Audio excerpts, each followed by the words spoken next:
Café? Alone in the Dark é tipo o Silvio Santos dos jogos de terror. É, porque ele morreu. Porque ele foi um dos primeirões e definiu muita coisa que é utilizada em vários jogos do gênero. Quando eu digo que ele definiu muita coisa, eu não tô exagerando. Tensão, quebra-cabeças, desafios, combates tensos, e você pode até mesmo selecionar o gênero do personagem que você quer jogar. Eu quero jogar com esse triângulo aqui. Isso você viu primeiro em Alone in the Dark, não em Resident Evil. Só que do mesmo jeito que Alone in the Dark veio, ele também foi embora. Igual seu pai. A recepção dos primeiros jogos, apesar de ter sido muito positiva, pelo menos no começo, não foi o suficiente para manter o nível da saga como um todo. O que rendeu muita merda subsequente, fazendo com que a franquia acabasse caindo nesse esquecimento.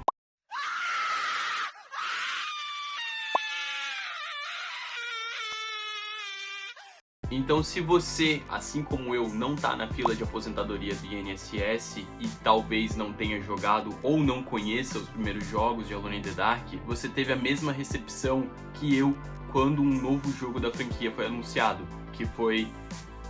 foda-se. O remake do Alone in the Dark saiu em março de 2024 e trouxe uma reimaginação do primeiro jogo, e foi isso que me chamou a atenção, mesmo eu não tendo jogado os primeiros jogos da saga. Quando eu assisti os primeiros trailers, eu gostei bastante do que eu vi, eu achei bem semelhante a Resident Evil, e você sabe que eu sou muito fã dessa franquia, então isso em si já ganhou muitos pontos comigo. Aí então, o jogo saiu, e a recepção foi horrível. Alone in the Dark estava sendo comparado a um cigarro molhado, a uma criança que bate na mãe e fuma vape, a um iPhone XR em 2024 ou a pegar Covid em 2024. Ele era uma porcaria. Isso com certeza me desanimou, porque o que eu vi, eu gostei. Mesmo assim, eu ainda queria jogar o jogo, e eu decidi experimentar por conta própria. 9 meses depois, mas eu decidi. E eu gostei. Tem 3 fatores que eu considero em uma avaliação de um jogo: história, atmosfera e jogabilidade. A história precisa ser concisa e não precisa ser algo gigantesco, mas que pelo menos me traga pra dentro do jogo, me deixando um pouquinho curioso, que foi o que aconteceu com Days Gone, por exemplo. A atmosfera tá relacionada à ambientação do jogo e o clima que ele quer passar. Eu gosto muito quando você passa por algum lugar e você sente que tem muita história por ali.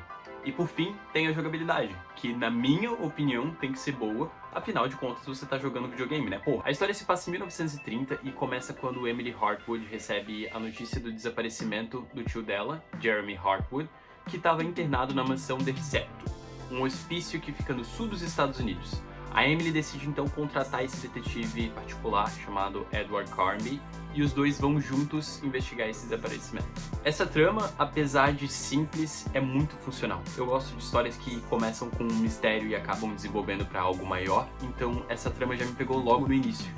Eu sei que o jogo, conforme ele vai avançando, a história vai dando uma viajada e vira basicamente Indiana Jones, mas ainda assim é legal. A atmosfera desse jogo é, na minha opinião, o ponto mais forte dele, e eu posso defender. A ambientação nos anos 30 é bem transportada pro jogo, não somente pelos locais, como cidade, a mansão ou quartos, mas também como a própria trilha sonora no ar do jogo, que brilha bastante em momentos muito específicos. Eu não falei aqui, mas o jogo tem uma vibe meio Lovecraftiana, e isso é bem feito diversas vezes, principalmente na etapa final do jogo, e isso dá um sentimento de grandeza muito bom. Agora, sobre a gameplay, olha, aqui eu vou ser um pouquinho chato. Eu não gostei da gameplay. O combate não é legal, a movimentação é horrível e parece que você tá controlando um tanque. Eu sei que vários desenvolvedores de jogos de terror fazem isso propositalmente pra tentar te deixar um pouco mais tenso, mas dá pra ver que esse não foi o propósito, que aqui foi só um pouco de falta de atenção. Na realidade eu não sei exatamente o que foi, mas não tá legal.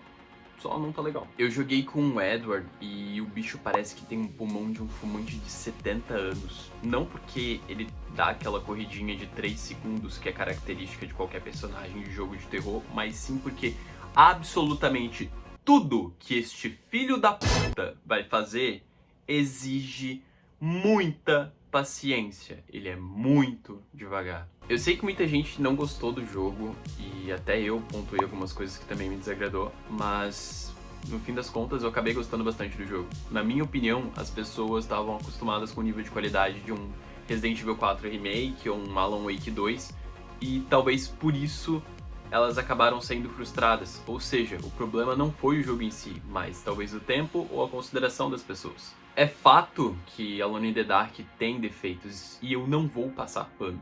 A gameplay é ruim, os cenários às vezes são muito lineares e até com paredes invisíveis, e os inimigos não têm uma variedade muito grande, mas ainda assim eu gostei. Eu considero Alone in the Dark um jogo mediano. Ele não vai ter uma gameplay fantástica como o Resident Evil 4 Remake ou uma narrativa muito aprofundada como Alan Wake 2, mas ele vai te pegar em alguns momentos. Eu gosto de dizer que esse é um jogo de terror que é meio café com leite, porque toda vez que ele vai tentar te assustar, você só acha fofo. Eu vi muita gente dizendo que quando esse jogo saiu ele tava com muitos bugs, e eu acabei não vendo tanto isso, até porque eu joguei ele vários meses depois, então muita coisa já tinha sido corrigida. Mas tem um fator que eu acabei esquecendo de citar, que influenciou bastante na minha avaliação, que é o preço que eu paguei. Eu paguei R$40 nele, então muitas das minhas críticas teriam sido diferentes se eu tivesse pagado o preço cheio, que hoje é R$107. Alone in the Dark é sim um bom game, com uma boa história, uma boa atmosfera, uma gameplay questionável e que sim tem alguns momentos de estresse que vão te tirar do jogo, mas eu acredito que muita gente torceu o nariz pra ele quando ele saiu por conta do sucesso de outros jogos que estavam muito próximos, e eles acabaram levando isso em consideração.